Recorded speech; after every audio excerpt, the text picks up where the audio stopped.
টাকা দিতে হয়, ওগুলো আগে থেকে প্রচলিত আছে বলে আমরা দিই, না দিয়ে পরবর্তী পদক্ষেপ নেই এরকম বলে একটা আইন হয়ে গেছে, সেজন্য আমরা দিয়ে দিই।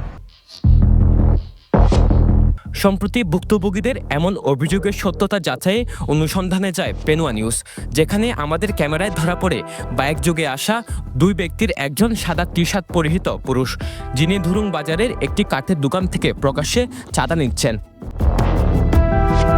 টি শার্ট পরিহিত এই ব্যক্তিকে তার পরিচয় জানতে একটি ভিডিও ফুটেজের সূত্র ধরে এই ব্যক্তির পরিচয় শনাক্ত করি আমরা।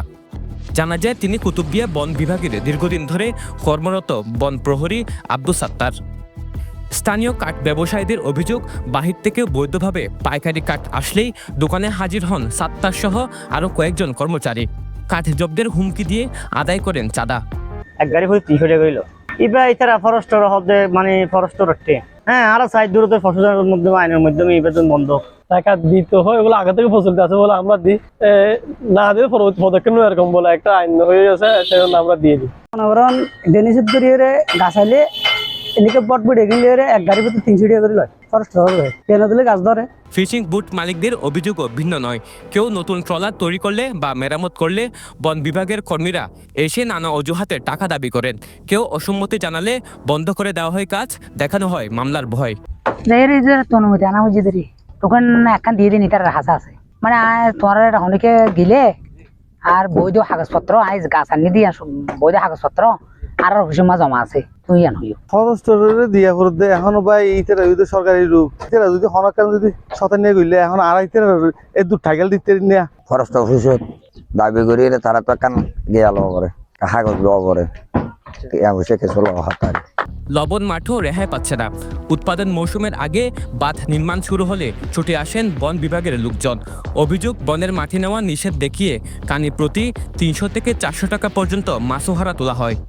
হলা করি না পারি আর বাঞ্ছনও দিম বন বিভাগ ফেরা নথাকিলে তোরা হলা যাইবই তোরা হলা নগর তখন তো আর বাধ্য হলা করা ফুরে আর গরিব ফেরে তুই জানা তো হলা গড়ি হা ফুর সব ফরেস্টরের জয়বিন আর এখানে আছে বলে হই আর তো প্রতি বছরে 50,000 টাকা ধরে হাজানা তুলে এটা ইতারা ফরেস্টরে খানি প্রতি 500 টাকা করে তুলে মানে বেরি বাঁধিবি শুন না যে আর তো টিয়া লইয়ে ফরেস্টরে।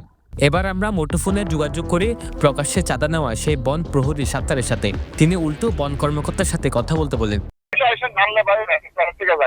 আমার থেকে এই সমস্ত বিষয় প্রশ্ন করে লাভ না, কোনো জিজ্ঞাসা করলে স্যার জিজ্ঞাসা করবেন। কাঠের দোকান থেকে তো আমরা কাঠ কিনে আনি ভাই, কাঠ কিনে আনছি কত কিছুদিন আগে, আপনি আসেন স্যাররা বলেন। অভিযোগের সত্যতা যাচাইয়ে আমরা মুখোমুখি হয় স্থানীয় বন বিভাগের দায়িত্বপ্রাপ্ত কর্মকর্তা কর্মচারীদের। অভিযোগ অস্বীকার করলেও কেউই ক্যামেরার সামনে কথা বলতে সম্মত হননি, বরং ক্ষিপ্ত হয়ে বদলির সুবিধার্থে নিজের বিরুদ্ধে সংবাদ করতে বলেন ওই কর্মকর্তা। সারা কুতুবদিয়াতে আপনাদের বন বিভাগের কি পরিমাণ জায়গা আছে একটু আমি দিয়েছি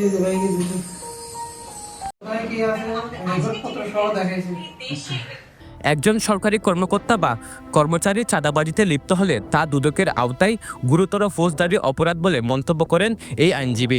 যদি প্রশাসনের কোনো কর্মকর্তা যদি চাঁদাবাজিতে জড়িত হয়, তার যদি সুনির্দিষ্ট কোনো প্রমাণ থাকে, যেমন ভিডিও যে চাঁদা গ্রহণ করার, চাঁদা দাবি করার, তাহলে ওই জিনিসটা দিয়ে সংশ্লিষ্ট ডিপার্টমেন্ট বা বিভাগীয় ব্যবস্থা নিতে পারবেন, অথবা দুদকের মাধ্যমে তার বিরুদ্ধে অ্যাকশনে যেতে পারবেন, অথবা ভিকটিম যার কাছ থেকে চাঁদা দাবি করছেন, যিনি ভুক্তভোগী, উনি নিজে চাইলেও দ্রুত বিচার ট্রাইব্যুনাল বা দুর্নীতির জন্য তার বিরুদ্ধে অ্যাকশন, বিভিন্ন দ্বারায় তিনি মামলা করতে পারবেন।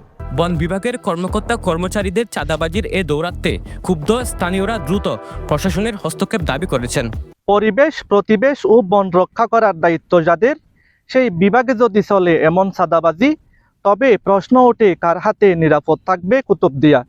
এমন প্রশ্ন দ্বীপবাসীর। কক্সবাজারের কুতুবদিয়া থেকে হাসান মাহমুদ সুজন, পেনুয়া নিউজ।